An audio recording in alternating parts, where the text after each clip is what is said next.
الحمد للہ وکفا والصلاة والسلام علی عباده الذین اصطفى اما بعد فقد قال اللہ تبارک وتعالی کما ورد فی سورۃ الحشر اعوذ باللہ من الشیطان الرجیم بسم اللہ الرحمن الرحیم ألم تر إلى الذين نافقوا يقولون لإخوانهم الذين كفروا من أهل الكتاب لئن أخرجتم لنخرجن معكم ولا نطيع فيكم أحدا أبدا وإن قوتلتم لننصرنكم والله يشهد إنهم لكاذبون صدق الله العظيم۔ غزوہ بنی نذیر میں جو بھی رول اور کردار تھا یہود کا، پھر ان کا جو انجام ہوا، وہ سورہ حشر کی پہلے رکوع میں بیان ہو چکا ہے۔ ساتھ ہی یہ کہ ایک بہت اہم حکم جو ہے شریعت کا اموال فے کے بارے میں، وہ بھی پہلے رکوع میں ہم پڑھ چکے ہیں۔ اب اس موقع پر منافقین کا جو کردار سامنے آیا تھا، دوسرے رکوع میں اس کے بارے میں گفتگو ہو رہی ہے۔ الم تر الی الذین نافقوا، کیا تم نے دیکھا نہیں ان لوگوں کو کہ جو منافق ہیں، جن کے دلوں میں نفاق نے ڈیرے جما لیے ہیں۔ یقولون لاخوانہم الذین کفروا من اہل الکتاب، وہ کہتے رہے اپنے ان بھائیوں سے میں سے جنہوں نے کفر کیا تھا، ان کے بھائی تھے، دوست تھے، ان کے تعلقات تھے جو اہل کتاب میں سے تھے، وہ کفر پر اڑے رہے۔ ان سے انہوں نے کہا تھا یہ لئن اخرجتم لنخرجن معکم، دیکھو اگر تمہیں کبھی مدینے سے نکالا گیا ہم تمہارے ساتھ نکلیں گے۔ وہ دوستیاں جو ان کے درمیان حلیفانہ روابط تھے، اگر تمہیں کہیں نکالا جائے گا تو ہم بھی نکلیں گے۔ وَلَا نُطِيعُ فِيكُمْ أَحَدًا أَبَدًا، اور تمہارے معاملے میں کبھی بھی ہم کسی بھی شخص کی اطاعت نہیں کریں گے۔ یعنی ٹھیک ہے ہم ایمان تو لے آئے ہیں، مسلمانوں میں شامل ہو گئے ہیں، اور ہم محمد کا حکم مانتے بھی ہیں بعض معاملات کے اندر، لیکن یہ ہے کہ تمہارے ساتھ ہماری دوستی جو ہے وہ پختہ ہے، تمہارے ساتھ ہمارے حلیفانہ تعلقات ہیں وہ بہت قدیمی ہیں، اور ہمارا تمہارے معاملے میں جو ہے ہمارا طرز عمل تبدیل نہیں ہوگا، اور اگر کوئی اقدام محمد نے صلی اللہ علیہ وسلم تمہارے خلاف کرنے کا فیصلہ کیا تو ہم اس میں ان کا ساتھ نہیں دیں گے۔ لَنَخْرُجَنَّ مَعَكُمْ وَلَا نُطِيعُ فِيكُمْ أَحَدًا أَبَدًا وَإِن قُوتِلْتُمْ لَنَنصُرَنَّكُمْ، اور اگر تمہارے ساتھ جنگ کی گئی تو ہم لازماً تمہاری مدد کریں گے۔ وَاللَّهُ يَشْهَدُ إِنَّهُمْ لَكَاذِبُونَ، اور اللہ گواہی دیتا ہے کہ وہ جھوٹ بول رہے تھے۔ لَئِنْ أُخْرِجُوا لَا يَخْرُجُونَ مَعَهُمْ، اگر وہ نکالے جائیں گے وہ ان کے ساتھ نہیں نکلیں گے۔ وَلَئِنْ قُوتِلُوا لَا يَنصُرُونَهُمْ، اور اگر ان سے جنگ کی جائے گی تو وہ ان کی مدد نہیں کریں گے۔ وَلَئِنْ نَصَرُوهُمْ لَيُوَلُّنَّ الْأَدْبَارَ، اور اگر کہیں ان کی مدد کر بیٹھیں گے تو فوراً بھاگیں گے، پیچھے دکھا دیں گے۔ ثُمَّ لَا يُنصَرُونَ، اور پھر ان کی کہیں سے مدد نہیں ہو سکے گی۔ یعنی اگر ان میں جمع مردی ہوتی تو یہ سچے مسلمان ہی کیوں نہ بن گئے ہوتے؟ ایمان لائے تھے، اگر ہمت ہوتی ان میں، کوئی قوت ارادی ان کی صحیح ہوتی، کوئی غیرت اور حمیت ہوتی، کوئی اپنی ہی ذات کی عزت کا کوئی خیال ہوتا، تو یہ ہرچے بادہ باد پھر ایمان لانے کے بعد ان کا طرز عمل جو ہے کیوں نہ وہی ہو جاتا کہ جو اہل ایمان کا تھا۔ بودے ہیں، بودے ہونے کی وجہ سے تو نفاق پیدا ہوا ان میں۔ اب اگر یہ کہتے ہیں کہ ہم تمہاری مدد کریں گے اور لازماً لڑ جائیں گے، ہر ایک سے لڑ جائیں گے، تو یہ سب جھوٹ ہے۔ اول تو یہ کہ اگر یہ نکالے گئے تو وہ ان کے ساتھ نہیں نکلیں گے، ان سے جنگ کی گئی تو ان کا ساتھ نہیں دیں گے، اور اگر کوئی اکا دکا ان میں سے ایسا نکل بھی آیا سر پھرا کہ جو اپنے اس وعدے کو پورا کرنے کے لیے ان کے ساتھ شامل ہو کر جنگ کرے گا، تو پھر یہ کہ جھٹ وہ بھاگ جائے گا، میدان چھوڑ جائے گا، اور یہ کہ پیٹھ دکھا دے گا۔ لَأَنْتُمْ أَشَدُّ رَهْبَةً فِي صُدُورِهِم مِّنَ اللَّهِ، مسلمانوں یقیناً تمہارا ڈر ان کے دلوں میں کہیں زیادہ ہے بنسبت اللہ کے ڈر کے۔ یہ اللہ سے اتنا نہیں ڈرتے جتنے کہ تم سے ڈرتے ہیں۔ ذَلِكَ بِأَنَّهُمْ قَوْمٌ لَا يَفْقَهُونَ، اور یہ اس لیے ہے کہ انہیں اصل سمجھ حاصل نہیں۔ اصل سمجھ حاصل ہو تو ایمان حاصل ہو جائے، علم حقیقی حاصل ہو جائے، پھر آدمی جان لے کہ اصل زندگی تو آخرت کی زندگی ہے، دنیا کی زندگی تو کھیل کود اور تماشا ہے، اس کے سوا کچھ نہیں۔ لا يقاتلونکم جمیعا، یہ کبھی بھی جنگ نہیں کریں گے تمہارے خلاف مل کر، الا فی قری محصنۃ، مگر یہ کہ کہیں ایسی بستیوں میں کہ جن کو پوری طرح فورٹیفائیڈ ہو، جن کی کہ فصیلیں کھڑی ہوں، مضبوط ہوں، ان کے اندر سے ہو کر جنگ کریں گے. او من ورائے جدر، یا دیواروں کے پیچھے سے. باسہم بینہم شدید، ان کے آپس کے جھگڑے جو ہے وہ بہت سخت ہے. اگر تو خلوص اور اخلاص کسی بھی شخص کے اندر ہو تو اللہ کے ساتھ مخلص کیوں نہ ہو جائے گا، اللہ کے رسول کے ساتھ کیوں نہ مخلص ہو جائے گا. ظاہر بات ہے کہ بزدلی اور خود غرضی یہ دو چیزیں ہیں کہ جو در حقیقت ان کے مزاج کا جزو لا ینفک ہے، اور وہی تو اصل سبب ہے ان کے نفاق کا. تو یہ کسی اور کے ساتھ کیسے مخلص ہو جائیں گے؟ تحسبہم جمیعا وقلوبہم شتیٰ، تم سمجھتے ہو کہ یہ یکجا ہیں، اکٹھے ہیں، ان کا متحدہ محاذ ہے، جبکہ دل کے دل پھٹے ہوئے. ہمارے ہاں بھی سیاسی متحدہ محاذ، چاہے وہ نظام مصطفیٰ تحریک کا بنا تھا، اس کا بھی حال سب کو معلوم ہے کہ اس کے لیڈر جو ہیں علماء کرام ایک دوسرے کے پیچھے نمازیں نہیں پڑھتے تھے. متحدہ محاذ تھا، وہ اتحاد کیسا تھا؟ وہی بات. باسہم بینہم شدید، ان کے تو آپس کے اختلافات جو ہے وہ بہت شدید ہیں، ان کی آپس کی دشمنیاں، کدورتیں، کینے. تحسبہم جمیعا، تم سمجھتے ہو کہ یہ جمع ہے، اکٹھے ہیں، وقلوبہم شتیٰ، دل پھٹے ہوئے ہیں. ذالک بانہم قوم لا یعقلون، اور یہ اس لیے کہ وہ ایک ایسا گروہ ہے کہ جو عقل سے کام نہیں لیتے. کمثل الذین من قبلہم قریبا ذاقوا وبال امرہم، جیسے قصہ ان کا ہوا جو ان سے پہلے تھے ماضی قریب میں، یعنی بنو قینقاع. سب سے پہلے بنو قینقاع کا معاملہ ہوا تھا، پھر یہ بنی نضیر کا ہوا، پھر 5ویں سال میں غزوہ احزاب کے ضمیمے کے طور پر بنو قریظہ کا ہوا. وَلَهُمْ عَذَابٌ عَلِيمٌ، ان کے لیے بہت ہی دردناک عذاب ہے. کمثل الشیطان، یا پھر مثال ہے شیطان کی. اذ قال للانسان اکفر، جبکہ وہ انسان سے کہتا ہے کرو کفر. فلما کفر، اور جب انسان کفر کرتا ہے، قال انی بریء منک انی اخاف اللہ رب العالمین، وہ کہتا ہوں میں تم سے علیحدہ ہوں، میرا تم سے کوئی تعلق نہیں، میں تو اللہ سے ڈرتا ہوں جو تمام جہانوں کا رب اور مالک و پروردگار ہے. فکان عاقبتہما انہما فی النار خالدین فیہا، تو ان دونوں کی عاقبت یہ ہے کہ وہ شیطان بھی اور وہ انسان بھی، دونوں کی عاقبت یہ ہے کہ وہ رہیں گے آگ میں اور ہمیشہ ہمیشہ رہیں گے. وذالک جزاء الظالمین، اور یہی ہے ظالموں کا بدلہ. جیسا کہ سورہ قاف میں ہم پڑھ چکے ہیں کہ وہ قرین جو ہوگا، اس گناہگار کافر اور مشرک کا جو قرین ہوگا، وہ جب لے کر آئے گا، حاضر کرے گا، قال قرینہ ھذا ما لدی عتید، اور اللہ تعالیٰ کی طرف سے حکم آئے گا فرشتوں کو، القیا فی جہنم کل کفار عنید، تو وہ کیا کہے گا؟ ربنا ما اطغیتہ ولکن کان فی ضلال بعید.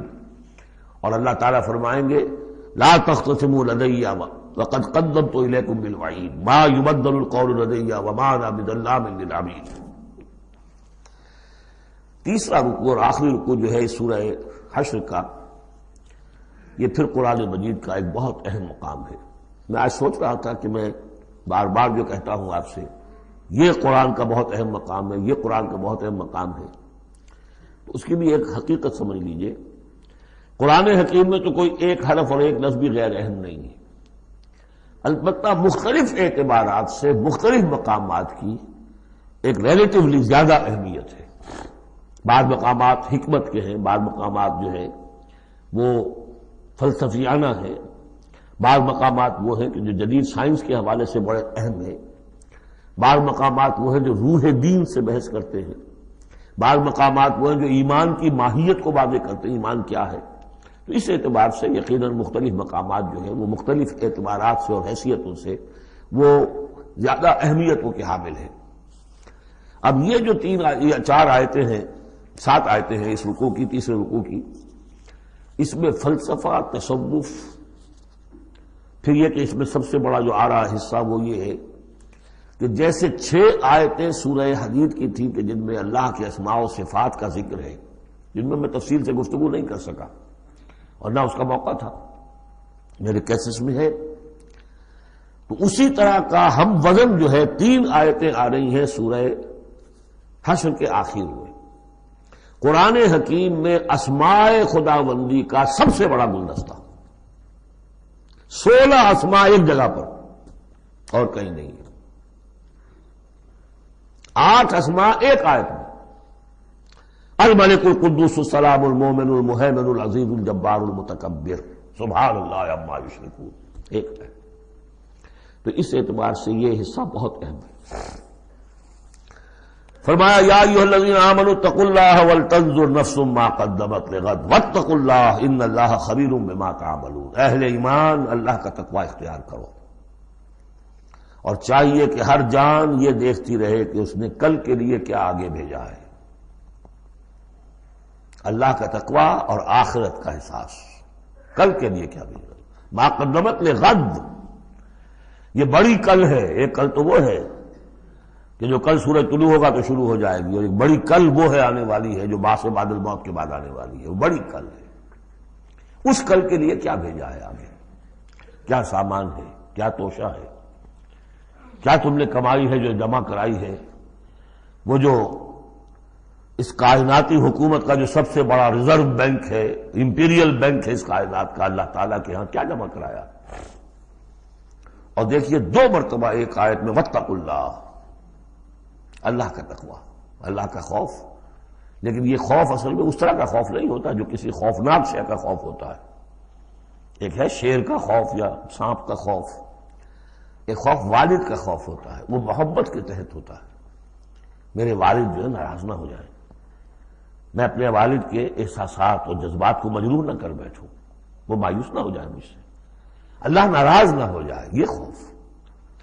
یا ایھا الذین آمنوا اتقوا اللہ ولتنظر نفس ما قدمت لغد واتقوا اللہ ان اللہ خبیر بما تعملون۔ یقیناً جو کچھ تم کر رہے ہو اللہ اسے باخبر ہے۔ اگلی آیت ہے جسے علامہ اقبال نے قرار دیا کہ ان کے فلسفہ خودی کی سورس یہ ہے۔ سید نذیر نیازی نے ہمارے ہاں قرآن کانفرنس میں باقاعدہ بیان کیا، ان کے مضمون میں بھی موجود ہے یہ، کہ میں نے حضرت علامہ سے یہ سوال کیا کہ آپ کے فلسفہ خودی کے بارے میں بڑی جیب گوئیاں ہوتی ہیں، کوئی کہتا ہے کہ فلاں نیچے سے آپ نے اخذ کر لیا ہے، فلاں سے کر لیا ہے، آپ بتائیے کہ آپ کے اس فلسفہ خودی کی سورس کیا ہے۔ تو علامہ نے فرمایا کہ اچھا کل آ جانا فلاں وقت۔ تو کہتے ہیں کہ میں اتنا خوش رہا کہ شاعر مشرق اور حکیم الامت مجھے یہ اعزاز بخش رہے ہیں کہ میں جاؤں گا اور وہ مجھے ڈکٹیٹ کرائیں گے کہ میرے فلسفہ خودی کی سورس کیا ہے۔ تو میں گیا اور بہت خوش گیا، پینسل کاپی لے کر گیا۔ جب میں گیا تو کہا ذرا قرآن مجید اٹھا لاؤ، تو ایک تو مجھ پر وہ ویسی پڑ گئی۔ پھر کہا کہ ذرا کھولو سورہ حشر نکالو اور یہ آیت پڑھو، وَلَا تَكُونُوا كَالَّذِينَ نَسُوا اللَّهَ فَأَنسَاهُمْ أَنفُسَهُمْ اولئک هم الفاسقون۔ یہ ہے میرے فلسفہ خودی کی سورس۔ دیکھنا مسلمانوں، ان لوگوں کی طرح نہ ہو جانا جنہوں نے اللہ کو بھلا دیا، تو اللہ نے انہیں اپنے آپ سے غافل کر دیا۔ فَأَنسَاهُمْ أَنفُسَهُمْ، اس کے کیا معنی؟ کیا کوئی خدا سے غافل جو اپنے آپ کو بھول جاتا ہے؟ اپنے پیٹ کا خیال نہیں رہتا اس کو؟ اپنے جسم میں کوئی پھوڑا نکل آئے تو علاج نہیں کراتا؟ کس چیز سے غافل ہے؟ وہ اپنے جسم سے غافل نہیں، وہ اپنے حیوانی وجود سے غافل نہیں، اس کے تقاضوں سے غافل نہیں، اس کی اپ کیپ، اس کی مینٹیننس، اس کی ویئر اینڈ ٹیئر کو درست کرتے رہنا، کسی چیز سے غافل نہیں۔ معلوم ہوا کہ اس حیوانی وجود کے علاوہ کوئی حیثیت ہے انسان کی، اصل حقیقت جس کو انسان بھول جاتا۔ اور یہ ہم پڑھ چکے ہیں، سورہ مجادلہ کے اندر بھی الفاظ آئے تھے کہ شیطان نے انہیں اللہ کو بھلا دیا۔ فَأَنسَاهُمْ ذِكْرَ اللَّهِ اسْتَحْوَذَ عَلَيْهِمُ الشَّيْطَانُ فَأَنسَاهُمْ ذِكْرَ اللَّهِ، شیطان نے ان پر قابو پا لیا ہے اور انہیں بھلا دیا ہے، اللہ کے ذکر سے غافل کر دیا ہے۔ تو جو لوگ اللہ کو بھلا دیتے ہیں وہ اپنے آپ سے، اپنی اصل حقیقت سے غافل ہو جاتے ہیں۔ وہ اپنے آپ کو کیا سمجھتے ہیں؟ حیوان۔ اور آج کا ہماری جو تہذیب کا جو مرکزی نقطہ ہے آج کا گلوبل سویلائزیشن کا، کہ انسان نرا حیوان ہے، اور اس میں سب سے بڑا پارٹ پلے کیا ہے ڈاروین کے نظریہ ارتقاء نے۔ حیوان جیسے اور حیوان ہے ویسا حیوان انسان ہے، اتنا ہی فرق ہے نا جتنا گھوڑا اور گدھا۔ گدھا ذرا کورس قسم کا ہے، ذرا گٹیا رف قسم کا جانور ہے، اور ذرا گھوڑا فائن ہے، ریفائنڈ ہے، تمکنت والا۔ باقی بنیادی فرق کیا ہے گدھے میں اور گھوڑے میں؟ اسی طرح گوریلا اور شمپینزی اور انسان، کیا فرق ہے؟ اتنا ہی فرق ہے جتنا گدھے اور گھوڑے میں ہے، اتنا ہی گوریلا اور چمپینزی اور انسان میں ہے، کوئی فرق نہیں۔ وہی موٹیوز جو ان کے ہیں وہی موٹیوز ان کے ہیں، سارے وہی موٹیوز ہیں۔ سائیکالوجی ہے تو اسی پر چل رہی ہے، جو محرکات عمل ہے انسان کے وہ وہی ہے جو حیوان کے، کوئی اور ہے نہیں۔ یہ ہے اصل میں اس دور کا المیہ، اللہ کو بھول جانا اور اپنی اصل حقیقت یعنی روح۔ اللہ کو بھلاؤ گے تو تمہارے اندر جو ڈیوائن ایلیمنٹ اس نے پھونکا تھا اس سے غافل ہو جاؤ۔ اب کیا رہ گئے تم میرے حیوان؟ میں نے آپ کو اس سے پہلے بھی وہ اپنشد کا جملہ سنایا ہے، Man in his ignorance identifies himself with the material sheaths which encompass his real self.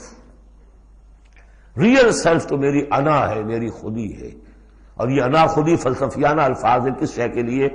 وہ جو روح ہے میرے اندر ہے، نور تجلی بھی اسی خاک میں پنہاں، غافل تو نرا صاحب ادراک نہیں ہے۔ نقطۂ نوری کے نام او خودی، زیر خاک ماں شرار زندگی، لیکن اس سے غافل، جب اس سے غافل حیوان رہ گئے، جب حیوان ہو گئے اولئک ھم الفاسقون، تو حیوان کے لیے تو کوئی مورل لا ہے نہیں۔ اور ارلی فرینچ لٹریچر جو ہے پچھلی سینچری کا وہ سارا اسی پر بیسڈ ہے۔ وہ ساری دلیل یہاں سے لاتے ہیں کہ انسانوں نے اپنے اوپر قیدیں لگانی ہے، بیوی بیٹی ماں میں فرق کرنا، حیوانات میں کوئی فرق کرتا ہے؟ نیوڈسٹ کلب سے اگر پوچھے کہتے ہیں حیوانات میں سے کوئی لباس پہنتا ہے؟ انسان نے خواب کا تکلف ایجاد کر لیا۔ ان کے لیے سورس ہے وہی حیوانوں کی زندگی، انہیں سے سبق حاصل کرو۔ یہ ہے انسان کے اندر صرف حیوان نہیں ہے، جیسے کہ شیخ سعدی نے کہا تھا آدمی زیادہ طرفہ معجون است از فرشتہ سرشتہ وز حیوان۔ یہ جو انسان ہے آدم زاد، یہ ایک معجون مرکب ہے، اس میں فرشتہ بھی، سرشتہ کہتے ہیں گوندنے کو، آٹے کو پانی کو ملا کر گوندتے ہیں آپ، یکجان کرتے ہیں، تو از فرشتہ سرشتہ وز حیوان، اس میں ایک فرشتہ بھی ہے ایک حیوان بھی ہے، دونوں گدے ہوئے۔ فرشتہ ہے روح، عالم امر کی شے، اور وہ نور سے پیدا کیا۔ روح بھی روح عالم امر کی شے، یہ سلونک عن الروح قل الروح من امر ربی، یہ بھی نور سے پیدا کی گئی، نقطۂ نوری یہی ہے۔ تو وَلَا تَكُونُوا كَالَّذِينَ نَسُوا اللَّهَ فَأَنسَاهُمْ أَنفُسَهُمْ أُولَٰئِكَ هُمُ الْفَاسِقُونَ لا يَسْتَوِي أَصْحَابُ النَّارِ وَأَصْحَابُ الْجَنَّةِ، دیکھو برابر نہیں ہو سکتے آگ والے اور جنت والے، اصحاب الجنت هم الفائزون، یقیناً جنت والے ہی کامیاب ہوں گے۔ اللہم ربنا اجعلنا منہم، اللہم ادخلنا الجنت مع الابرار، اللہم اجرنا من النار، یا مجیرو یا مجیرو یا مجیر۔ اس کے بعد آیت آئی ہے قرآن مجید میں، عظمت قرآن کے بیان میں عظیم ترین آیت، لو انزلنا هذا القرآن على جبل لرأيته خاشعا متصدعا من خشیۃ اللہ، اگر ہم اس قرآن کو اتار دیتے کسی پہاڑ پر تو تم دیکھتے کہ وہ دب جاتا، متصدعا پھٹ جاتا، من خشیۃ اللہ، اللہ کے خوف سے۔ میں نے جو شروع میں تعارف قرآن پر جو گفتگو کی تھی اس میں اس کا حوالہ دیا تھا عظمت قرآن کے لیے۔ قرآن ایز سچ، قرآن فی نفسہ ہی اس کی عظمت کیا ہے، ایک ہے قرآن کی افادیت کیا ہے، دو چیزیں جدا ہیں۔ ایک فی نفسہ ہی وہ کیا ہے، اس کی عظمت کیا ہے، ایک یہ کہ اس کا فائدہ کیا ہے، افادیت کیا ہے۔ افادیت پر بہت سی آیت پڑھ چکے، لیکن خاص طور پر دو آیتیں سورہ یونس کی، یا ایھا الناس قد جاءتکم موعظۃ من ربکم وشفاء لما فی الصدور وہدی ورحمۃ للمؤمنین قل بفضل اللہ وبرحمتہ فبذلک فلیفرحوا ھو خیر مما یجمعون۔ لیکن قرآن فی نفسہ ہی، اگر ہم اسے اتار دیتے کسی پہاڑ پر تو تم دیکھتے کہ وہ دب جاتا، پھٹ جاتا۔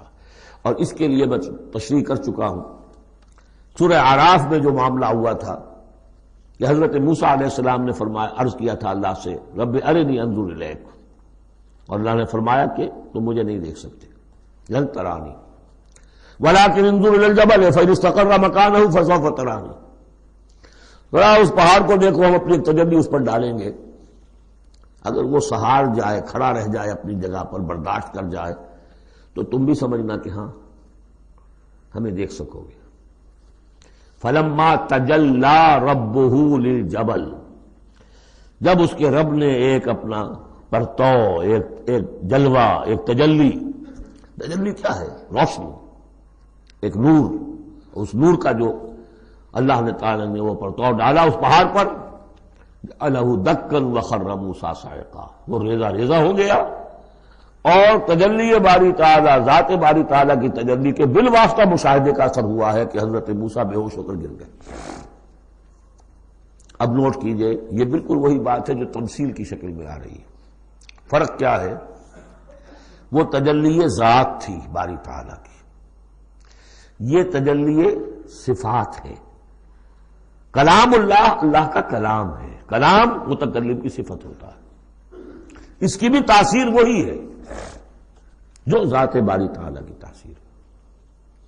اس کو علامہ اقبال نے ادا کیا ہے، فاش گویم آنچ در دل مضمرست، میں صافی کھول کے بیان کر دوں جو میرے دل میں مضمر ہے، چھپی ہوئی بات ہے۔ این کتابیں نیست چیزیں دیگر است، یہ قرآن کتاب نہ سمجھو، اسے کتاب نہیں کچھ اور ہے۔ کیا ہے؟ مثل حق پنہاں ہم پیداستو، آج ہم نے وہ آیت بھی پڑھ لی، الظاہر والباطن، اللہ ظاہر بھی ہے الباطن بھی ہے، تو ذات باری تعالی جیسے الظاہر بھی ہے الباطن بھی ہے، اسی طرح مثل حق پنہاں وہ ہم پیداستو، یہ چھپا ہوا بھی ہے اور ظاہر بھی ہے، سامنے بھی ہے۔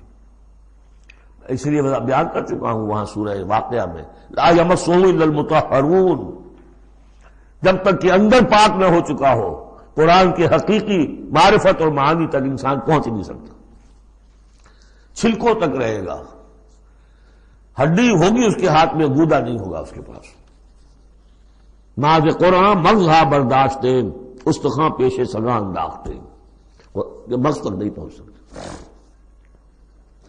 وہ ہے اصل میں قرآن مجید کا معاملہ کہ تجلی صفات باری تعالی، صفت ہے کلام کی، اور کلام میں آپ کو معلوم ہے متکلم کی پوری شخصیت جو ہے منعکس ہو جاتی ہے۔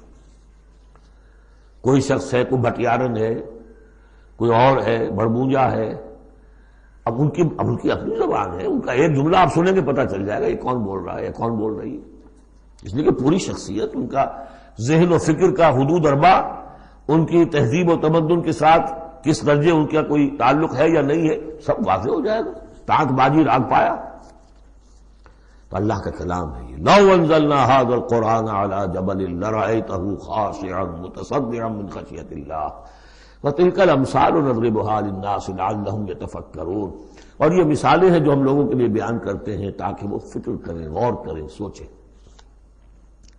اب یہاں سے وہ 3 آیتیں شروع ہو رہی ہیں، وہاں 6 تھیں۔ صفات اور اسماء ہمارے ہاں جو ایمان کے لیے جو یاد کیے ہوں گے آپ نے، اگر اللہ تعالیٰ نے بچپن میں یہ موقع آپ کو دیا ہو، تو ایمان مجمل، ایمان مفصل۔ ایمان مجمل کے الفاظ کیا ہے؟ آمنت باللہ و ملائکتہ، آمنت باللہ کما ہوا باسمائہ و صفاتہ وقبلت جمیع احکامہ، تو اسماء اور صفات، صفات باری تعالیٰ کے موضوع پر سورہ حدید کی پہلی 6 آیات، یہ قرآن مجید کا ذروہ سلام ہے، چوٹی، سلام چوٹی، ذروہ کہتے ہیں اونٹ کے کوہان کو، کوہان کی بھی اونچی جو سب سے نمایاں شے ہوتی ہے۔ اسماء پر یہ سب سے بڑا گلدستہ ہے، اور ایک خاص بات جو میں نے وہاں نوٹ نہیں کرائی تھی آپ کو، سورہ حدید میں واحد مقام ہے قرآن مجید کا جہاں اسماء باری تعالیٰ کے مابین حرف عطف واو آیا ہے، هو الاول والآخر والظاہر والباطن، اور کہیں نہیں ہے۔ 4 اسماء آئے ہیں سورہ جمعہ کے شروع میں، یسبح للہ ما فی السماوات و ما فی الارض الملک القدوس العزیز الحکیم، کوئی حرف واو نہیں۔ اور 8 اسماء آئیں گے یہاں پر، الملک القدوس السلام المومن المہیمن العزیز الجبار المتکبر، کوئی حرف واو نہیں۔ وَهُوَ الْعَزِيزُ الْحَكِيمُ، یہ نہیں هُوَ الْعَزِيزُ وَالْحَكِيمُ نہیں. اس کی وجہ کیا ہے؟ اللہ تعالیٰ کے تمام اسماء، اللہ کی تمام صفات اس کی ذات میں بیک وقت موجود ہیں. واؤ میں تو مغایرت پیدا ہو جاتی ہے، واؤ میں تراخی پیدا ہو جاتی ہے، لیکن یہاں کیوں آئے سورہ حدید میں؟ اس لیے کہ اول و آخر بیک وقت نہیں ہو سکتے، وہ حال عقلی ہے. ظاہر و باطن ایک وقت میں ہو سکتے، میرا ظاہر میرا باطن یہ تو ایک ہی وقت میں موجود ہے. قرآن کا ظاہر اور قرآن کا باطن ایک وقت میں موجود ہے، اول و آخر ایک نہیں ہو سکتے. اس لیے وہاں واو لایا گیا، هو الاول والآخر والظاہر والباطن. بہرحال اب یہاں پر نوٹ کیجیے، هو اللہ الذی لا الہ الا هو، وہی ہے اللہ جس کے سوا کوئی الہ نہیں. عالم الغیب والشہادہ، جاننے والا ہے کھلے کا اور چھپے کا، وہ بھی جو تمہارے سامنے ہے اور وہ بھی کہ جو تمہاری نگاہوں سے پوشیدہ ہے. اس لیے کہ غیب اور شہادہ جو ہے یہ ہمارے اعتبار سے، اللہ کے اعتبار سے نہیں.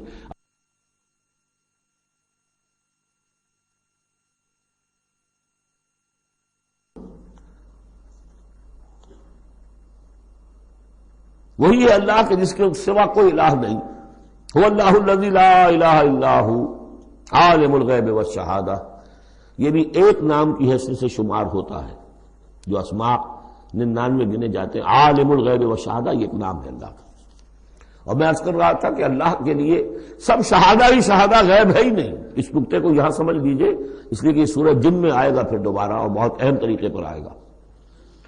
جب قرآن میں غیب اور شہادہ کا لفظ آتا ہے وہ ہمارے اعتبار سے، کہ ہمارے لیے ایک چیز وہ ہے کہ جو ہمارے حواس خمسہ کی گرفت کے دائرے کے اندر آ جاتی ہے، چاہے وہ ٹیلیسکوپ سے آئی ہے اور چاہے وہ مائکروسکوپ سے آئی ہے، لیکن دیکھنے والی شے ہماری آنکھ ہے. غیب وہ ہے جو ہم سے چھپا لیا گیا، جنت ہے، دوزخ ہے، آخرت ہے، فرشتے ہیں، خود سب سے بڑی ذات باری تعالی ہے. لیکن اللہ ہر شے کا جاننے والا.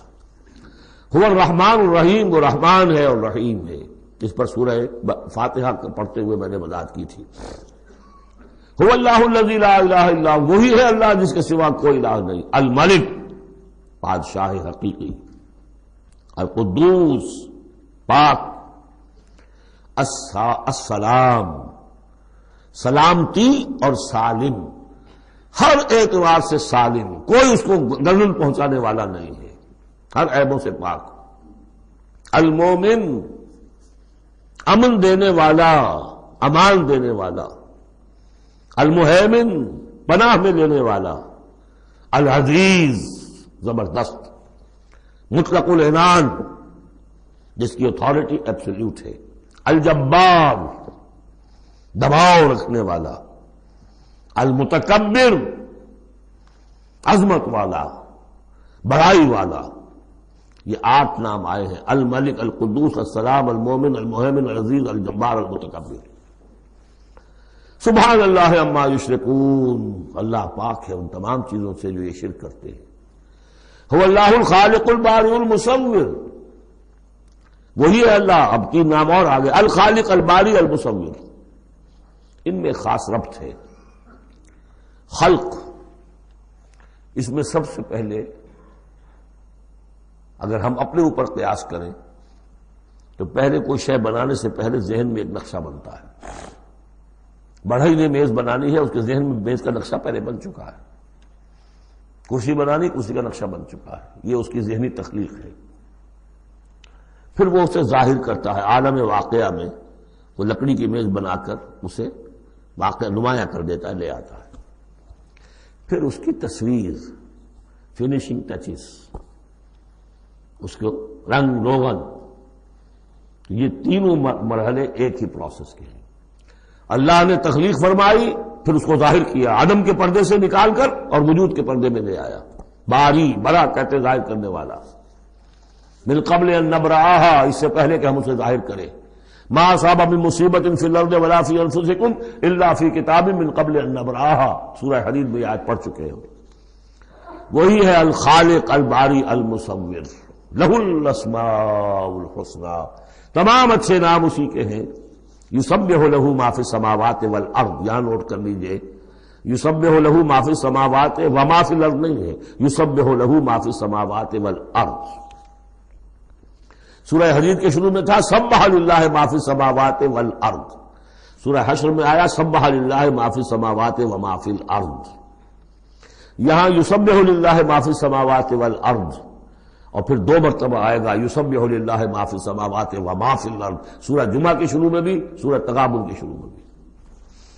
وَهُوَ الْعَزِيزُ الْحَكِيمُ۔ دیکھیے اس سورہ مبارکہ کی خاص خصوصیت یہ ہے، شروع بھی ہوئی تسبیح کے ساتھ، اختتام بھی تسبیح کے ساتھ، شروع میں بھی العزیز الحکیم، زبردست حکمت والا، آخر میں بھی العزیز الحکیم۔ سورۃ الممتحنہ، بسم اللہ الرحمن الرحیم۔ ممتحنہ کا جو زمانہ نزول ہے معین کر لیجیے، یہ ان 2 رکوعوں کے ساتھ سمجھیے کہ جو سورہ توبہ میں ہم نے پڑھے، دوسرا اور تیسرا رکوع۔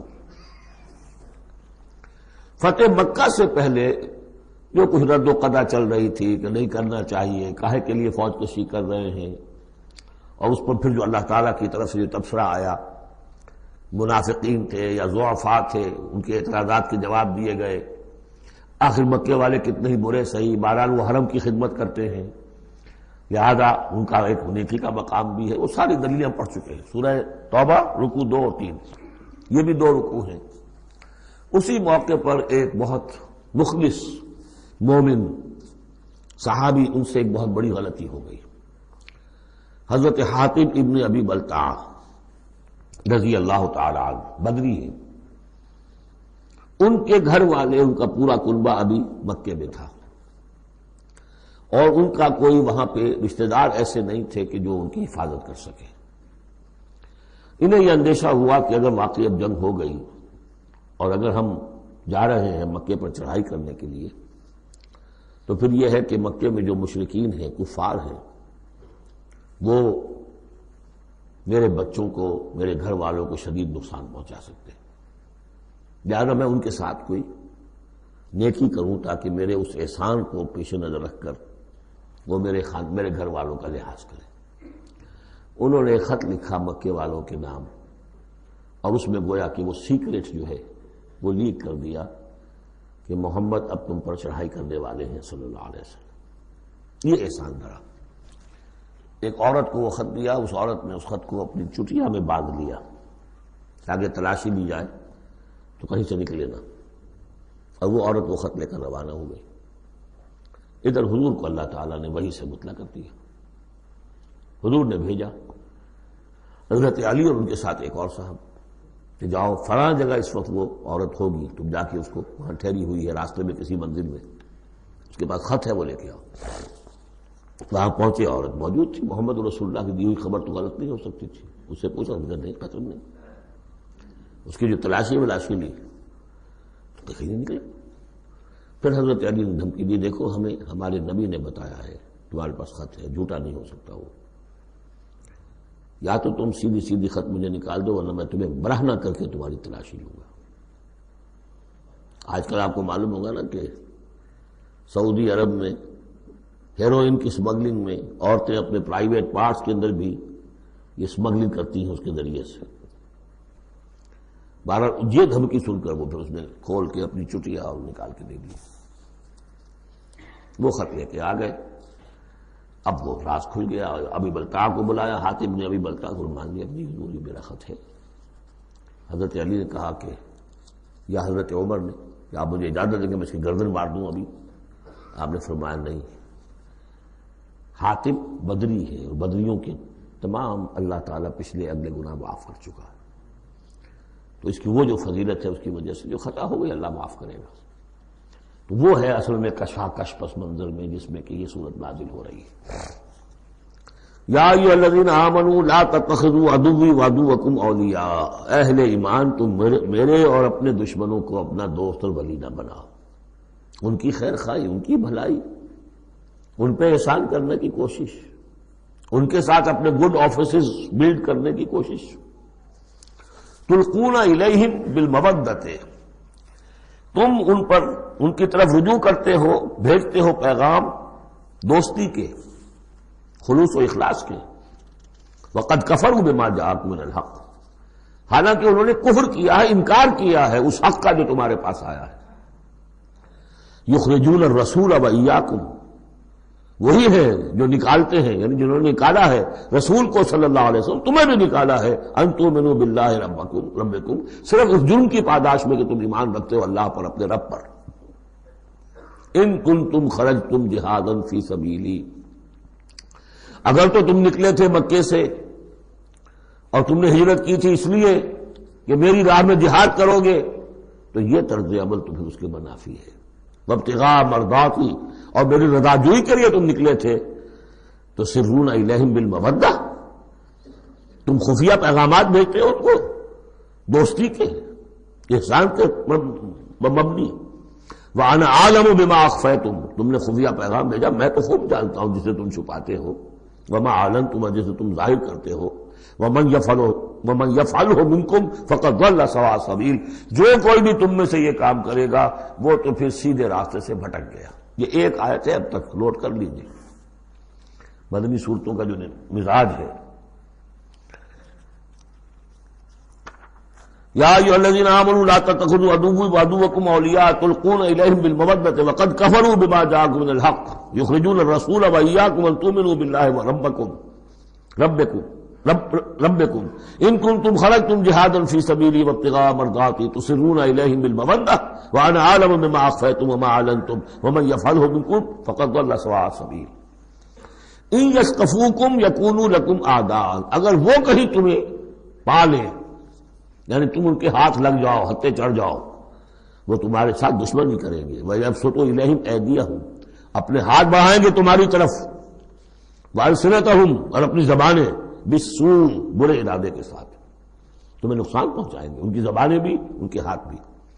وَوَدُّوا لَوْ تَكْفُرُونَ، اور ان کی خواہش ہوگی شدید کہ کسی طرح تم بھی دوبارہ کافر ہو جاؤ۔ لَن تَنفَعَكُمْ أَرْحَامُكُمْ، تمہیں ہرگز نفع نہیں پہنچائیں گے تمہارے رحمی رشتے، ولا اولادکم، نہ تمہاری اولادیں، یوم القیامہ، قیامت کے دن، یفصل بینکم، اللہ فیصلہ کر دے گا تمہارے مابین، واللہ بما تعملون بصیر، اور جو کچھ تم کر رہے ہو اللہ اسے دیکھ رہا ہے۔ قد کانت لکم اسوۃ حسنۃ فی ابراہیم والذین معہ، تمہارے لیے ایک اچھا نمونہ ہے، بہت عمدہ ماڈل ہے، اسوہ حسنہ ہے، فی ابراہیم والذین معہ، ابراہیم اور ان کے ساتھیوں کے معاملے میں، ان کی شخصیتوں کی صورت میں۔ اذ قالوا لقومہم، جبکہ انہوں نے کہا اپنی قوم سے، برملا کہہ دیا، انا براء منکم، ہم بری ہیں تم سے، ومما تعبدون من دون اللہ، اور جن کو بھی تم پوج رہے ہو اللہ کے سوا، ہمارا ان سے کوئی رشتہ نہیں، کوئی تعلق نہیں، ہم اعلان برات کر رہے ہیں ان سے۔ کفرنا بکم، ہم منکر ہوئے تم سے بھی، وبدا بیننا وبینکم العداوۃ والبغضاء ابدا، اور اب تمہارے اور ہمارے مابین عداوت اور بغض اور بیل شروع ہو چکا ہے، اب یہ ہمیشہ باقی رہے گا، حتیٰ تؤمنوا باللہ وحدہ، جب تک کہ تم ایمان نہ لاؤ اللہ پر توحید کے ساتھ، یعنی جب تک اس طرح ننگی تلوار نہ بن جائے ایک مومن۔ حزب اللہ کو ننگی تلوار بننا پڑتا ہے، رشتوں کو کاٹنا پڑتا ہے، وَلَوْ كَانُوا آبَاءَهُمْ أَوْ أَبْنَاءَهُمْ أَوْ إِخْوَانَهُمْ أَوْ عَشِيرَتَهُمْ، سورہ مجادلہ میں پڑھا ہے ابھی۔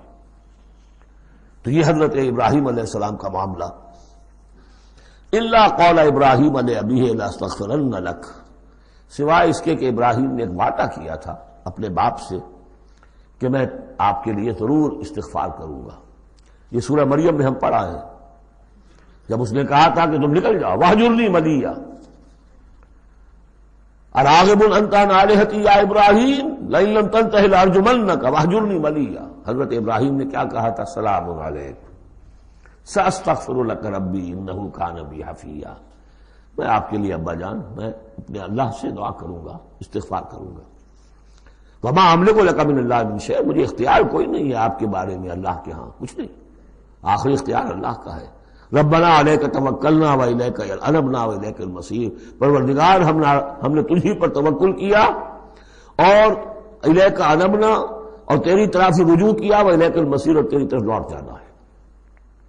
ربنا لا تجعلنا فتنۃ للذین کفروا، پروردگار ہمیں اب کافروں کے لیے تختہ مشق اور تختہ امتحان نہ بنا دے کہ ہمارے اوپر وہ ظلم کریں، اور تو ان کو اوپر آزمائش جو انہیں آزما رہا ہے وہ اس شکل میں کہ ہم پر وہ ظلم کریں۔ جیسے اللہ تعالیٰ کفار مکہ کو آزما رہا تھا، لیکن تختہ ستم، تختہ مشق کون؟ صحابہ کرام بنے ہوئے تھے۔ واغفر لنا، اور ہمیں بخش دے، انک انت العزیز الحکیم، یقیناً تو ہی ہے سب کچھ زبردست اور حکمت والا۔ اب یہاں نوٹ کر لیجئے کہ سورہ توبہ میں آ چکا ہے کہ حضرت ابراہیم نے آخر میں آ کر تبرأ منہ، جب انہوں نے معلوم ہو گیا کہ میرا باپ تو دشمن ہے، اللہ کا دشمن ہے، تو برات کی۔ یہ آیتیں جو ہیں یہ سن 8 میں فتح مکہ سے قبل نازل ہو رہی ہیں۔ حاطب بن بلتع کا واقعہ ہے، ابھی مکے تک روانگی نہیں ہوئی ہے، اور وہ آیتیں جو ہیں وہ سن 9 میں نازل ہو رہی ہیں، اس کے بھی ذی قعدہ کے بھی بعد، جبکہ واپس آ گئے حضور صلی اللہ علیہ وسلم تبوک سے، لہذا وہ ہوگی محکم، اور یہ بات جو ہے اس کے پہلے یہ گویا کتابیں رہے گی۔ لقد کان لکم فیہم اسوۃ حسنۃ، تمہارے لیے یقیناً ان کی ذات میں، ان کے رویے میں، ان کے طرز عمل میں ایک اچھا نمونہ ہے، لمن کان یرجو اللہ والیوم الآخر، لیکن کس کے لیے؟ کہ جو اللہ کی بھی امید، ملاقات کی امید رکھتے ہو اور یوم آخر سے ڈرتے ہو۔ بالکل یہی الفاظ وہاں آئے تھے، لقد کان لکم فی رسول اللہ اسوۃ حسنۃ لمن کان یرجو اللہ والیوم الآخر وذکر اللہ کثیرا، یہ سورہ احزاب میں ہم پڑھ چکے ہیں۔ حضور کی شخصیت، آپ کی سیرت اسوہ کاملہ ہے، لیکن فائدہ کون اٹھائیں گے؟ فائدہ صرف وہی اٹھا سکیں گے کہ جو اللہ پر بھی ایمان رکھتے ہوں، آخرت پر بھی ایمان رکھتے ہوں، اور کثرت کے ساتھ اللہ کا ذکر کرتے ہوں۔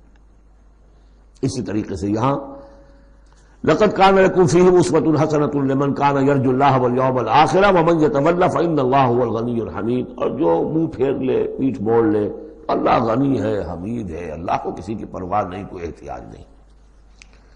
اب آخری مسئلہ آ رہا ہے خاص طور پر بعض خواتین کا۔ ہوا یہ تھا کہ صلح حدیبیہ میں طے ہو گیا تھا، جو سن 6 میں ہوئی، کہ مکے سے اگر کوئی مسلمان بھاگ کر جائے گا مدینے تو آپ کو واپس کرنا ہوگا، اور مدینے سے اگر کوئی مسلمان مرتد ہو کر واپس آئے مکے تو ہم واپس نہیں کریں گے۔ یہ شرط تھی، اور شرط مان لی تھی حضور نے۔ اس کے بعد معاملہ پیش آ گیا چند خواتین کا۔ اب ظاہر بات ہے کہ اب خواتین جو ہے ان میں سے کوئی مدینے آ گئی، مطالبہ ہوا ان کا واپس کریں، جو مسلمان تھی ایمان لے آئی تھی۔ حضور نے فرمایا نہیں، وہ مردوں پر بحث تھی، ساری گفتگو جو ہوئی تھی وہ رجال سے متعلق تھی، نساء کی نہیں، لہذا ان کو واپس نہیں کیا جائے گا، اور نہیں کیا گیا۔ لیکن یہ کہ اب جو وہاں سے خواتین آ رہی ہیں، کہہ رہی ہیں کہ ہم تو صاحب ایمان ہیں، اس لیے ہم ہجرت کر کے مکے سے آ گئی ہیں یہاں۔ اندیشہ یہ تھا کہ ان میں کہیں جاسوس نہ آ رہے ہوں، مکے والے جو ہیں ان کے ذریعے سے کچھ اسکینڈلائز نہ کریں ہماری سوسائٹی کو، کچھ کہہ نہیں سکتے، لہذا ان کا معاملہ کیا کیا جائے۔ پھر یہ کہ ان کے شوہر تو وہاں ہیں، شادی تو وہاں ہوئی ہے ان کی، تو آیا یہ اب یہاں مسلمانوں کے لیے حلال ہے اس درجے میں کہ وہ ان سے نکاح کر سکیں، یا وہ رشتہ برقرار رہے گا؟ کافر جو ہے ان کی بیویاں یہ مسلمان ہو گئی، یہ آ گئی۔ تو یہ مسائل تھے خواتین کے کہ جن کو اس رکوع میں سورہ ممتحنہ کے اور آخر میں پھر خواتین کی بیعت کا تذکرہ ہے اس میں۔ اور یہ میں سمجھتا ہوں کہ اللہ تعالیٰ کی طرف سے کمپنسیشن ہوتی ہے، جیسا کہ میں نے بتایا تھا کہ باپ اور ماں میں فرق یہ رکھا گیا، قانونی طور پر باپ کا پلڑا بھاری ہے، باپ طلاق دے سکتا ہے ماں کو، ماں تو خلا ہی لے سکتی ہے، طلاق دے نہیں سکتی، اور اگر طلاق ہو جائے گی تو اولاد باپ کی شمار ہوگی، ماں کی نہیں، یہ قرآن کا قانون ہے۔ لیکن دوسری طرف ماں کی خدمت 3 درجے زیادہ ضروری ہے باپ سے، خدمت میں 3 درجے فائق رکھ دیا ماں کو، اور کہا کہ جنت اس کے قدموں تلے ہے۔ تو کمپنسیشن ہوتی ہے، کسی ایک جگہ پر کمی ہے تو دوسری جگہ اس کو، اسی کا نام بیلنس ہے۔ یہ ترازو کے یہ دونوں جو ہیں، اگر بازو جو ہیں یہ برابر ہے تو ایک سیر ادھر ڈالیں گے، ایک سیر ادھر ڈالیں گے، ترازو کی ڈنڈی سیدھی رہے گی۔ ایک چھوٹا ہے ایک بڑا ہے تو چھوٹے میں اب کم ڈالنے سے، اور چھوٹے میں زیادہ ڈالنا پڑے گا اور بڑے میں کم، تب وہ، تو یہ بیلنس تو تب ہوگا کہ وہ جو کمی ہے اس کو پیش نظر رکھیں۔ یہ ہے معاملہ کہ جو یہاں پہ بیان ہوا، وہ بیلنس کیا کیا اللہ تعالیٰ نے۔ مردوں کی بیعت کا قرآن میں ذکر ہے، اس کا متن قرآن میں کہیں نہیں ہے۔ بیعت عقبہ اولیٰ کا کیا متن تھا، بیعت عقبہ ثانیہ کا متن کیا تھا، کیا بیعت لی تھی، کیا الفاظ تھے، بیعت رضوان کے موقع میں کیا جو الفاظ کا تھے، کہیں نہیں، قرآن میں نہیں، احادیث میں مل جائیں گے۔ خواتین کی بیعت کو یہ فضیلت دے دی کہ اس کا پورا متن بھی قرآن مجید میں موجود ہے۔ فرمایا عسى الله ان يجعل بينكم وبين الذين، ابھی وہ مسئلہ ابھی چل رہا ہے، وہ خواتین کا مسئلہ بعد میں آئے گا۔ عسى الله ان يجعل بينكم وبين الذين عاديتم منهم مودة، ہو سکتا ہے مسلمانوں کہ جو تمہارے اور جن کے مابین دشمنی پڑ گئی ہے اللہ تعالیٰ تمہارے مابین پھر دوستی پیدا کر دے۔ کیسے پیدا کر دے؟ وہ ایمان لے آئے۔ فإخوانكم في الدين، اور کوئی زیادہ دور تو نہیں تھا اب مرحلہ فتح مکہ کے بعد سن 9 میں وہ آیات آئیں کہ 4 مہینے کی مہلت ہے، اس میں ایمان نہیں لاؤ گے تو گردنیں اڑا دی جائیں گی، سب کے سب لوگ ایمان لے آئے۔ تو اب ہو رہے بھائی اخوانکم فی الدین۔ عسى الله ان يجعل بينكم وبين الذين عاديتم منهم مودة والله قدير والله غفور رحیم، اللہ ہر شے پر قادر ہے اور غفور ہے اور رحیم ہے۔ لا ينهاكم الله عن الذين لم يقاتلوكم، اللہ تعالیٰ تمہیں ان لوگوں سے نہیں روکتا کہ جنہوں نے تم سے کبھی جنگ نہیں کی، فی الدین، دین کے معاملے میں، ولم یخرجوکم من دیارکم، اور نہ تمہیں نکالا تمہارے گھروں سے، ان تبروہم وتقسطوا الیہم، کہ تم ان کے ساتھ کوئی بھلائی کرو یا انصاف کا معاملہ کرو۔ جہاں بھی ولایت کا معاملہ نہیں ہے، کافر کو ولی نہیں بنایا جا سکتا، پشت پناہ، مددگار، حمایتی، قلبی محبت نہیں ہو سکتی، لیکن کوئی نیک سلوک کرنا، کوئی بھلائی کرنا، اس میں کوئی اعتراض نہیں، کافروں کے ساتھ کرو۔ جو غیر حربی ہے، جس کے ساتھ جنگ نہیں ہے، جس نے کبھی آپ کے خلاف آپ کے کسی دشمن کی مدد نہیں کی ہے، اس کا معاملہ مختلف رہے گا۔ ان اللہ یحب المقسطین، اللہ تعالیٰ انصاف کرنے والوں کو پسند کرتا ہے۔ انما ینہاکم اللہ عن الذین قاتلوکم فی الدین، تمہیں اللہ روک رہا ہے ان سے کہ جنہوں نے تم سے جنگ کی ہے دین کے معاملے میں، دین کی وجہ سے، واخرجوکم من دیارکم، نکالا ہے تمہیں تمہارے گھروں سے، وظاہروا علی اخراجکم، اور انہوں نے گٹھ جوڑ کیا ہے تمہارے نکالنے پر، ایک دوسرے کی مدد کی ہے، ان تولوہم، کہ تم ان کے ساتھ ولایت، باہمی ولایت، باہمی کا رشتہ قائم کرو، اس سے روکا ہے۔ ومن یتولہم، اور جو کوئی ان کے ساتھ دوستی کرے گا، فاولئک ھم الظالمون، تو وہی لوگ ہیں کہ جو ظالم ہیں۔ یا ایھا الذین آمنوا، یہاں سے اب خواتین کا معاملہ، یا ایھا الذین آمنوا اذا جاءکم المؤمنات مہاجرات، اہل ایمان جب تمہارے پاس آئیں مومن خواتین ہجرت کر کے، فامتحنوہن، تو ان کا ذرا امتحان لے لیا کرو، دیکھ بھال کر لیا کرو یہ واقعی مومن ہے، کچھ تھوڑی سی انٹروگیشن ہو، سرسری سی اندازہ ہو جائے، لیکن اللہ اعلم بایمانہن، باقی یہ کہ اللہ تعالیٰ بہتر جانتا ہے کسی کے دل میں ایمان ہے یا نہیں ہے، آپ کے لیے ناممکن ہے کہ آپ اس کی صحیح تفتیش کر سکیں، تاہم پھر بھی کسی درجے میں ایک احتیاطی تدبیر اختیار کرو کہ دیکھ لیا کرو کہ وہ واقعتاً ایمان والی ہے۔ فَإِنْ عَلِمْتُمُوهُنَّ مُؤْمِنَاتٍ، پھر اگر تم دیکھو کہ وہ مومن ہے، واقعتاً مومن ہے، فَلَا تَرْجِعُوهُنَّ إِلَى الْكُفَّارِ، تو اب انہیں لوٹاؤ نہیں کفار کی طرف، لَا هُنَّ حِلٌّ لَهُمْ، نہ وہ اب ان کافروں کے لیے حلال رہی ہیں، وَلَا هُمْ يَحِلُّونَ لَهُنَّ، نہ وہ ان کے لیے حلال ہے۔ وَآتُوهُمْ مَا أَنفَقُوا، جو کچھ انہوں نے خرچ کیا تھا، مہر دیا تھا، وہ لوٹا دو، یہاں سے دے دو، بھجوا دو۔ فلاں کافر، اس کی بیوی مسلمان ہو گئی، یہاں آ گئی ہے، اب یہاں تعلق ازدواج ختم ہوا، جو مہر تم نے دیا تھا وہ واپس کر رہے ہیں۔ دیکھیے یہ ہے عدل و انصاف۔ جیسے کہ حضرت خالد بن ولید نے ایک موقع پر، جبکہ شام کے محاذ پر ذرا پیچھے ہٹنا پڑا، غالباً ابو عبیدہ کا معاملہ تھا رضی اللہ تعالی عنہما، تو ایک شہر جس سے کہ جزیہ لے لیا گیا تھا، پھر چونکہ وہاں سے پسپائی جو ہے ٹیکٹیکل موو کے طور پر وہاں سے پیچھے ہٹنا پڑا، تو وہ سارا جزیہ واپس کر دیا۔ ہم جا رہے ہیں، اب آپ لوگوں کی حفاظت کا ذمہ ہم نہیں لے سکتے، ذمہ کا مطلب ہے ہمیں آپ کی حفاظت کی ذمہ داری پوری کرنی تھی، نہیں کر سکتے، یہ رقم واپس، اور دھاڑے مار مار کر وہ روئے کہ یہ لوگ فرشتہ لوگ یہ جا رہے ہیں ہمیں چھوڑ کر۔ تو یہاں بھی کہا جا رہا ہے کہ وہ کافر ہیں، لیکن یہ کہ ان کے جو انہوں نے مہر وغیرہ دیا ہوا ہے مسلمان عورتوں کا، واپس کر لوٹا دو۔ وَلَا جُنَاحَ عَلَيْكُمْ أَن تَنكِحُوهُنَّ إِذَا آتَيْتُمُوهُنَّ أُجُورَهُنَّ، اور اے مسلمانوں تم پر کوئی حرج نہیں ہے، کوئی گناہ نہیں ہے کہ تم اب ان خواتین سے نکاح کر لو جبکہ تم انہیں ان کے مہر ادا کر دو۔ وَلَا تُمْسِكُوا بِعِصَمِ الْكَوَافِرِ، اور اگر تمہاری بیویاں وہاں ہیں، کوئی رہ گئی ہیں ابھی کفر پہ ہیں، تو تم بھی ان کے ناموس کو اپنے قبضے میں نہ رکھو، یعنی انہیں طلاق دے دو، انہیں فارغ کر دو کہ ہمارا تم سے کوئی تعلق نہیں۔ بس ما انفقتم، اور ان سے مانگ لو جو بھی تم نے ان کو دیا تھا مہر کے طور پر. جب ہمارے اور تمہارے درمیان وہ رشتہ ختم ہوا میرا مہر واپس کرو. وَلْيَسْأَلُوا مَا أَنفَقُوا، جو انہوں نے خرچ کیا تھا وہ مانگ لیں. جو یہاں مسلمان عورتیں آ گئی ہیں ان کا مہر لوٹا دیا جائے. ذالکم حکم اللہ یحکم بینکم، یہ اللہ کا حکم ہے اور اللہ تمہارے مابین فیصلہ کر رہا ہے. واللہ علیم الحکیم، اللہ سب کو جاننے والا ہے، کمال حکمت والا. وَإِنْ فَاتَكُمْ شَيْءٌ مِّنْ أَزْوَاجِكُمْ، اور اگر کوئی چیز جاتی رہے تمہارے ہاتھ سے تمہاری بیویوں کے معاملے میں، یعنی مسلمان مرد ہجرت کر کے آ گیا، بیوی اس کی وہاں پر ہے اور وہ کافرہ ہے، مشرکہ ہے، اور اس سے وہ کہتا ہے میرا مہر واپس کرو، وہ نہیں کرتی. وہ مہر واپس نہیں کر رہی، اسے یہاں پہ نکاح کرنے کے لیے مہر ادا کرنا پڑے گا، اس کے پاس پیسے نہیں. اس مسئلے کا حل بتایا. وَإِنْ فَاتَكُمْ شَيْءٌ مِّنْ أَزْوَاجِكُمْ، تمہارے کچھ لوگوں کی طرف سے اگر انہیں یہ نقصان پہنچ جائے کہ انہیں وہ مہر واپس نہ ملے، فَعَاقَبْتُمْ إِلَى الْكُفَّارِ، یہ کفار کے ہاں رہ گیا، وہ نہیں دے رہے تم مہر. فَعَاقَبْتُمْ، پھر اگر کہیں تمہارا ہاتھ پڑ جائے، کہیں کسی جگہ تمہیں فتح مل جائے، کہیں سے تمہیں مال غنیمت یا مال فہ ہاتھ آ جائے، فَآتُوا الَّذِينَ ذَهَبَتْ أَزْوَاجُهُمْ، تو ان لوگوں کو کچھ دے دلا دو کہ جن کی بیویاں جاتی رہیں اس کفر اور اسلام کی وجہ سے، رشتہ جو کٹ گیا ہے، تاکہ اب وہ اپنی اس رقم سے جو انہیں دی جا رہی ہے وہ یہاں نکاح کر سکیں. اور جو خواتین وہاں سے آ رہی ہیں جن کا کہ حکم دے دیا گیا کہ یہاں سے ان کے مہر واپس کر دو، تو اب ان سے وہ نکاح کریں گے تو مہر دیں گے تو تب ہوگا نا.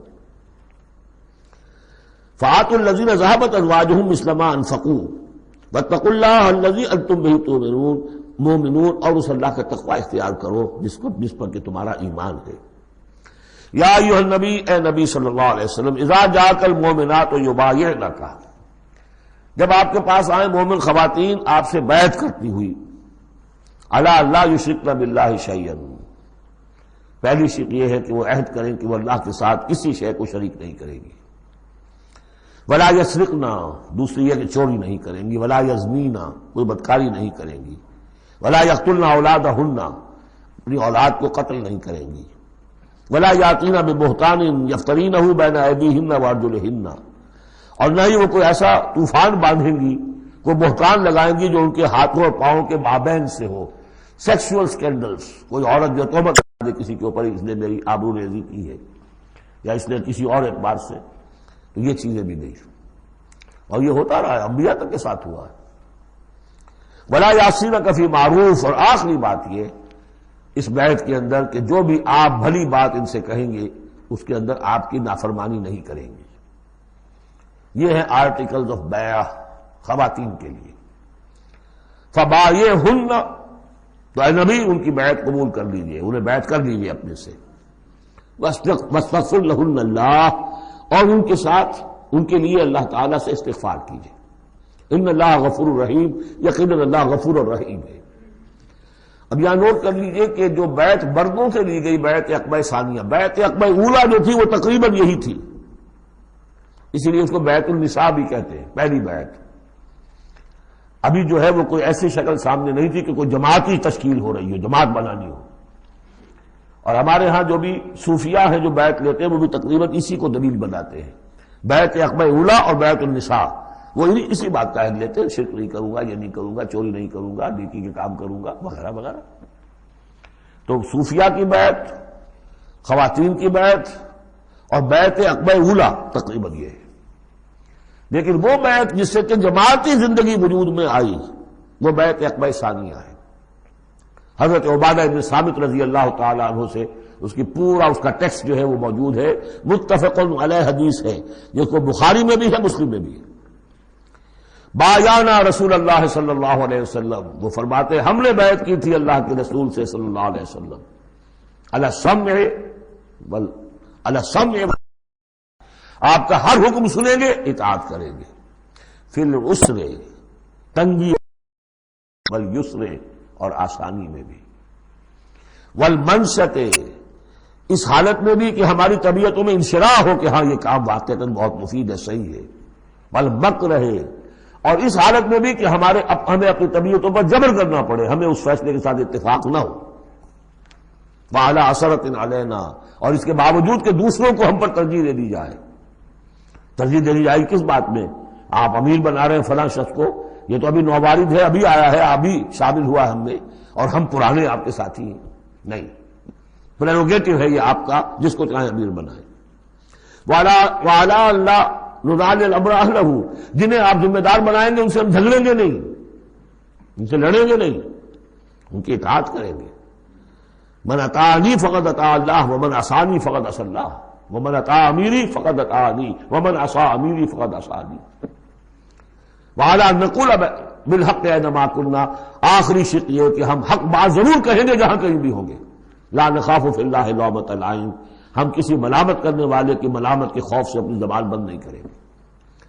یہ بیعت عقبہ ثانیہ جو ہے، اس کو ہم نے تنظیم اسلامی میں اختیار کیا، ایک لفظ کا اضافہ کیا، ابایعک علی السمع والطاعۃ فی المعروف. حضور کی اطاعت مطلق تھی، جو حکم دیں گے. غلط دے نہیں سکتے، معصوم ہے.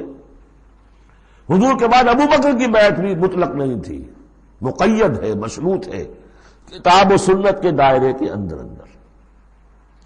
یہ بیعت ہے کیونکہ اس کے بعد حضور نے پہلی مرتبہ ایک تنظیمی ڈھانچہ قائم کیا کہ مدینے میں آپ نے 12 نقیب مقرر کر دیے. یہ تنظیمی شکل پہلی مرتبہ ہو رہی ہے آپ کی سیرت کے اندر.